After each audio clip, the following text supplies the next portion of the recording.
मित्रों, नमस्कार। मैं आज बात करने वाली हूँ ओवैसी की, असदुद्दीन ओवैसी, जिसने राम मंदिर के विषय में फिर एक बार काफी जिसको हम कह सकते हैं कि एक चेतावनी जैसी बातें कही हैं। पहले हम ये समझें कि इस ओवैसी का इतिहास क्या है। इसके नाना और दादा ये भारत की स्वतंत्रता से पहले जो यहाँ पर हैदराबाद, कर्नाटक के कुछ हिस्से, हैदराबाद जब मैं कहती हूँ तो निजाम के राज को हैदराबाद कहा जाता था। उसमें वर्तमान तेलंगाना, वर्तमान आंध्र प्रदेश और कर्नाटक के कुछ जिले उसमें समाविष्ट थे, और महाराष्ट्र के भी, जिसे हम आज मराठवाड़ा कहते हैं, वो सारे के सारे जिले, करीब 7 जिले उस निजामशाही के अंदर समाविष्ट थे, जिसे हैदराबाद स्टेट कहा जाता था। तो ऐसे हैदराबाद स्टेट में हिंदुओं को नष्ट करने, उनकी संपत्ति छीनने, उन पर अत्याचार करने इत्यादि के लिए एक रजाकार नाम की सेना बनी थी। रजाकारी सेना या रजाकार। और ये किसने बनाई थी? तो इसी ओवैसी के दादा और इसके नाना, इन दोनों ने मिलकर के बनाई थी। और उनको शह थी निजाम की। तो ये जब रजाकर सेना बनी तो इस रजाकर सेना ने हिंदुओं पर अनन्वित अत्याचार किए।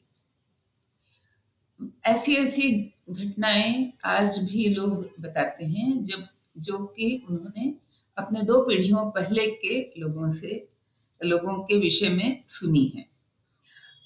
कुछ लोग जो उस समय भी से 1940 में या 1945 में, मतलब जो बिल्कुल छोटे बच्चे रहे होंगे, वो भी इस बात को अभी तक गिनाते हैं कि कैसे उनके घर में या उनके माँ बाप के साथ, उनके दादा दादी के साथ, उनके रिश्तेदारों के साथ किस तरह के अत्याचार रजाकारों ने किए।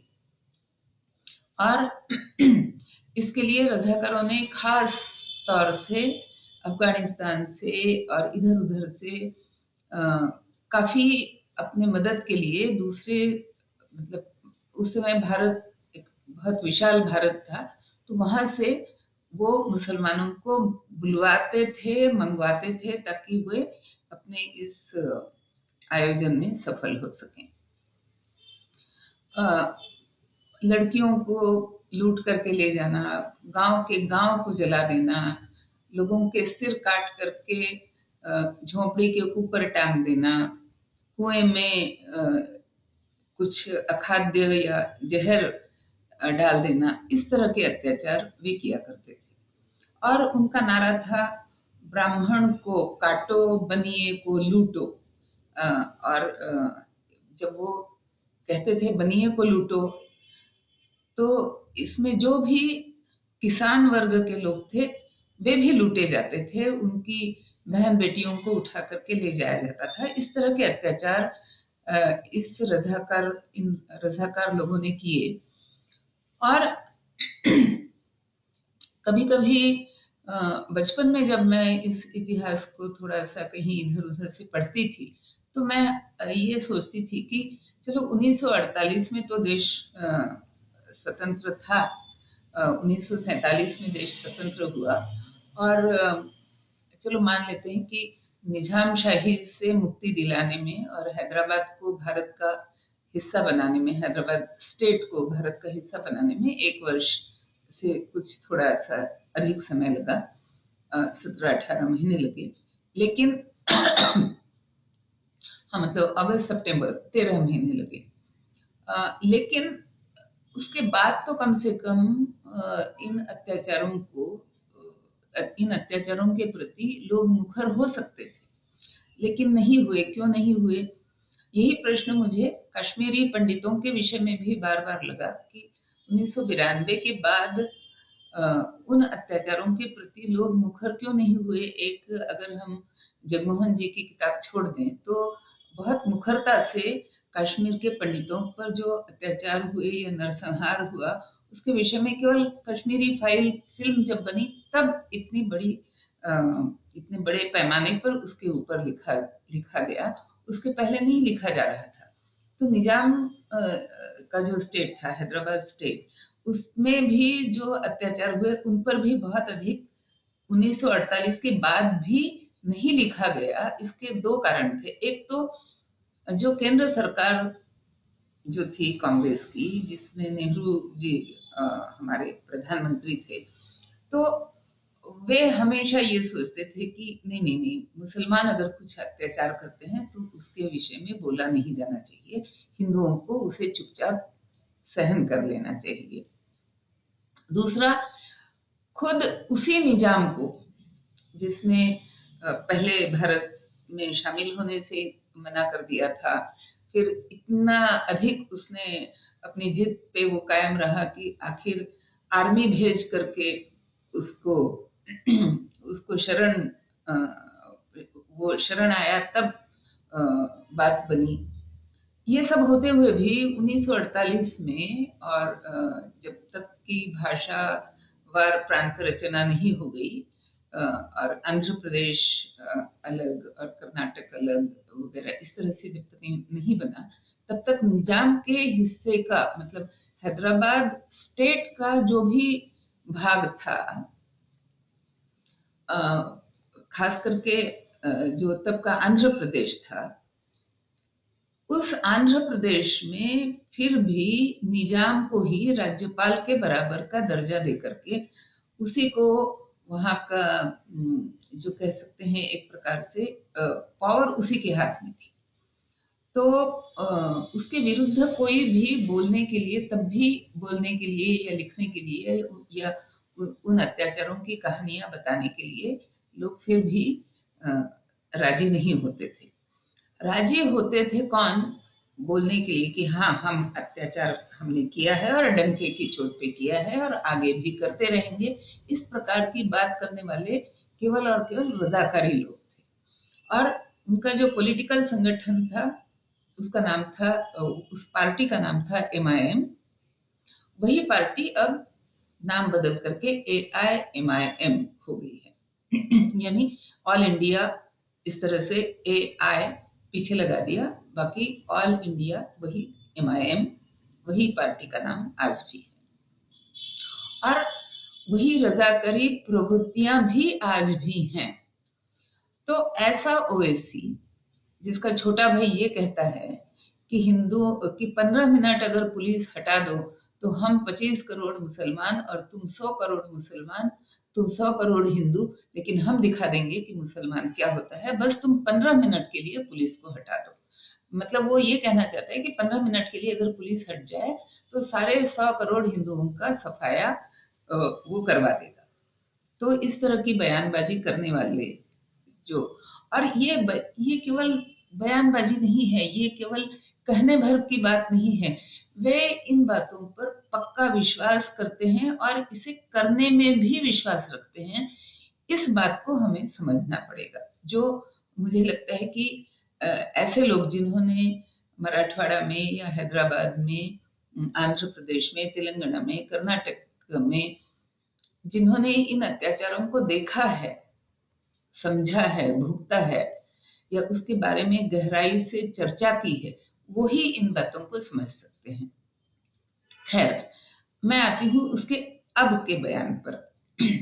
जब अब तय हो गया कि राम लला की प्रतिष्ठा, मतलब प्राण प्रतिष्ठा, ये 22 तारीख को होगी, 22 जनवरी को होगी, और जैसे जैसे 22 जनवरी का दिनांक हमारे निकट आ रहा है, वैसे वैसे इन सारे लोगों की परेशानियां, या परेशानियां भी बहुत माइल्ड शब्द हो गया, इन लोगों के तीखे तेवर जो है ना, वो बड़े तीखे से तीखे होते चले जा रहे हैं और वे बिल्कुल झुंझलाए हुए हैं और अपने आप को बिल्कुल अपमानित महसूस कर रहे हैं और कैसे इसका हम बदला लें, इस बात में वे पूरे के पूरे फंसे हुए हैं। तो अब ये ओवैसी ये कहता है, अपने मुसलमान भाइयों से कह रहा है, और वे भी इसे सुन रहे हैं, चुपचाप सुन रहे हैं, कोई उसके विरोध में अधिक मुखर नहीं हो रहा है, बस दो चार आवाजें इधर उधर से सुनाई देती हैं। तो वो ये कह रहा है कि 500 वर्षों तक, सोचिए, 500 वर्षों तक जो हमारी सत्ता में था, जिसपे हम शासन करते थे, वो हमारे हाथ से छिन गया। वो राम मंदिर की जगह है, हमारे हाथ से छिन गई। आगे भी उसने कहा वहां पे मस्जिद थी, उसे तोड़ा गया, वहां पे हम नमाज पढ़ते थे, वो हमारा स्थल, नमाज का स्थल हमसे छीना गया, हमारे बाकी मस्जिदों को भी शायद छीन लिया जाए। 500 वर्षों से आपकी मस्जिदें वहां पर थीं। उसके पहले 5000 से भी अधिक वर्षों से हिंदुओं की संस्कृति वहां पर थी, और उस संस्कृति के प्रतीक मंदिर वहां पर थे। तो जब 500 वर्षों की सत्ता हाथ से निकल जाने के कारण आप इतने दुखी हो रहे हैं, तो जिनकी 5000 वर्षों की सत्ता निकल गई, उन्हें आपसे 100 गुना ज्यादा दुखी होना चाहिए। और अगर आप आक्रामक होना चाहते हैं तो उन्हें भी 100 गुना अधिक आक्रामक आपके प्रति होना चाहिए। तो चाहे वो अकबर, आपका ओवैसी हो, असदुद्दीन ओवैसी हो, चाहे वो आपका शफीकुर रहमान हो, जो कि सपा के सांसद हैं, दोनों ही यही कह रहे हैं, बार बार दोनों यही कह रहे हैं कि हमने तो 500 वर्ष वहां पर अपनी सत्ता चलाए रखी, अपना धाक जमाए रखा, डंके की चोट पर वहां पर मस्जिद हमने काबिज रखी। तो भाई, मस्जिद आपने काबिज रखी, उसके पहले राम मंदिर था, वो वहां पर 5000 वर्षों से काबिज था, 7000 वर्षों से काबिज था, जब से राम का जन्म हुआ तब से वो काबिज था। और भारत में ऐसी हजारों हजारों मंदिर हैं जो पहले मंदिर के रूप में उस जमीन पे काबिज थे, और फिर आकर के आपने उस मंदिर को कहीं इधर से ध्वस्त किया, कहीं उधर से ध्वस्त किया। अधिकतर कलश जो थे मंदिरों के, वो तोड़े गए, और जो कलश की जो जगह होती है, वहां पर मस्जिद का गुंबद आप लोगों ने बनवा दिया। तो भाई मेरे, 500 वर्षों से हम काबिज थे, 500 वर्षों से हम काबिज थे, ये डंका मत बजाओ। हिंदू वहां पर 5000 से भी अधिक वर्षों से काबिज थे, उस जमीन पर जहां उनका मंदिर था, जहां उन मंदिरों को तोड़ा गया, वहां पर मुस्लिम समुदाय के लोगों ने मस्जिद बनाई। और जो 500 वर्ष पहले जिस किसी ने बनाई हो, उसके प्रति मैं आक्रोश आज क्यों रखूं मन में।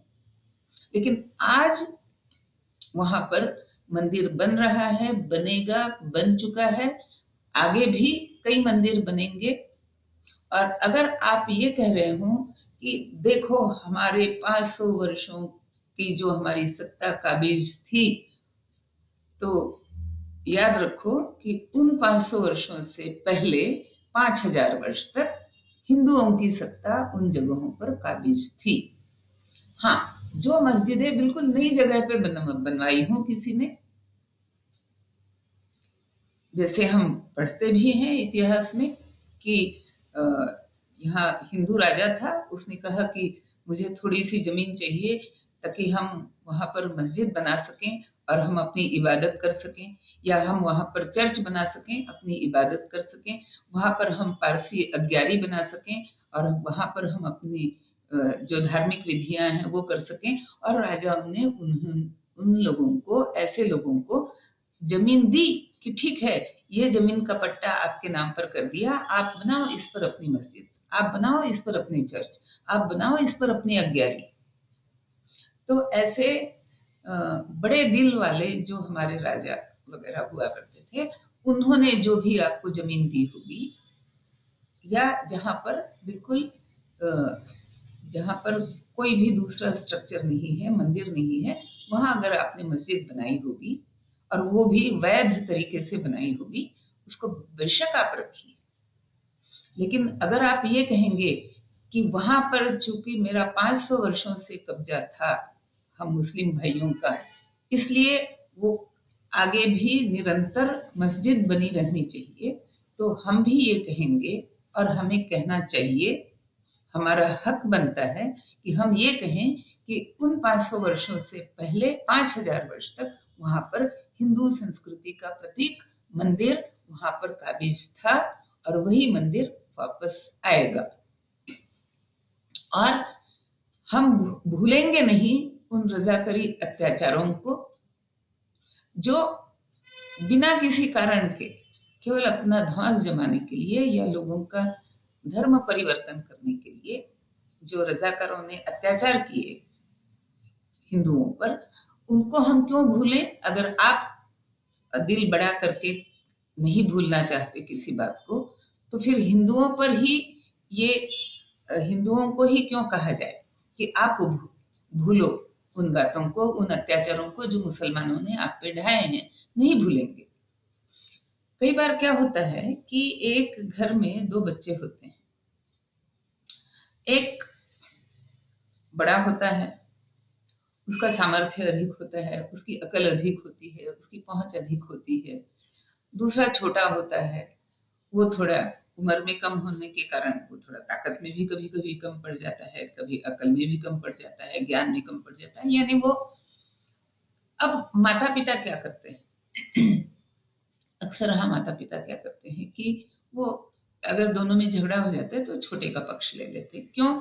क्योंकि माता पिता सोचते हैं कि ये थोड़ा सा प्रोटेक्शन मांग रहा है, छोटा है, बच्चा है अभी।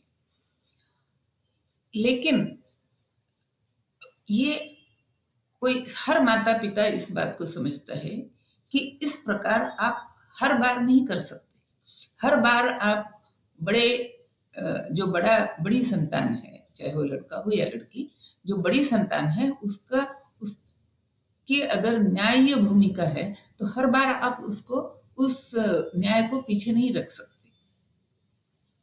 छोटे बच्चे का ख्याल रखना, ज्यादा ख्याल रखना आवश्यक है, लेकिन हर बार नहीं। और उस छोटे बच्चे का ख्याल रखने की जिद में अगर माता पिता बड़े बच्चे पर अन्याय करते चलते हैं, तो वह अन्याय कदापि मान्य नहीं है, उचित नहीं है, उसका कोई औचित्य नहीं है। तो इसी प्रकार माइनॉरिटी हैं आप अगर, तो छोटा भाई समझ करके हम सह तो लेंगे, लेकिन हर बार नहीं, हर बार नहीं। अगर आपने अपनी सीमा को लांघा, तो फिर हिंदू भी अगर वो बड़ा है, हर बात में अगर आपसे बड़ा है और आप सीमा लांघते चल रहे हैं, आप सीमा लांघते चलेंगे, तो फिर हिंदू बर्दाश्त क्यों करेगा? ये भी आपको सोचने की आवश्यकता है।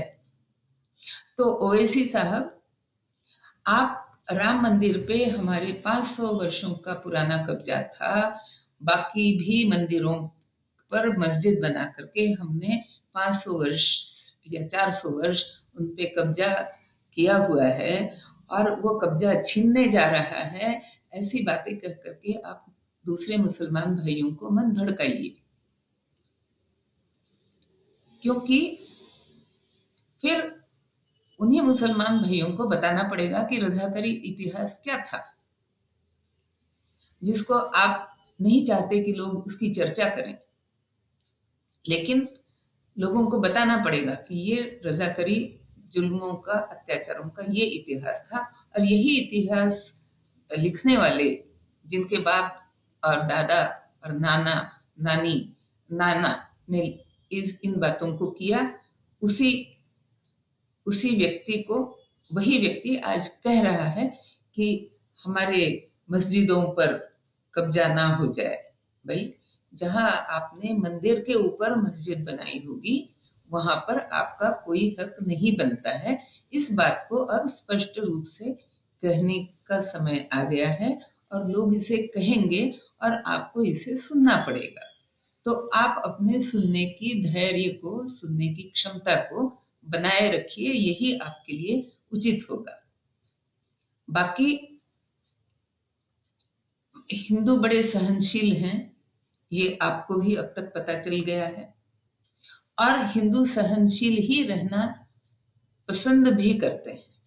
हिंदू नहीं चाहते कि खामखाही के झगड़े में पड़े, और इसी बात का लाभ या मैं कहूंगी कि गैर फायदा उठा करके और हर बार अपने माइनॉरिटी होने की दुहाई दे करके, हर बार अपना विक्टिम कार्ड खेल करके जो हिंदुओं के उचित हक को छीनने का प्रयास करते हैं, उन्हें आगे संभल करके और अपना रवैया बदलने की आवश्यकता है। ये संदेश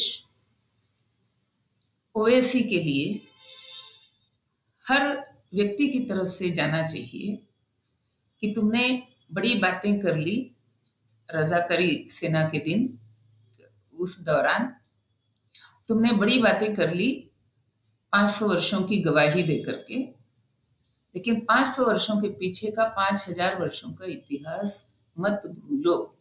ये बात हर हिंदू को सुर में सुर मिला करके एक आवाज में ओवैसी को बताना पड़ेगा। आप भी इस बात का ध्यान रखें, इस बात पर विचार करें, अवश्य विचार करें। नमस्कार, वंदे मातरम।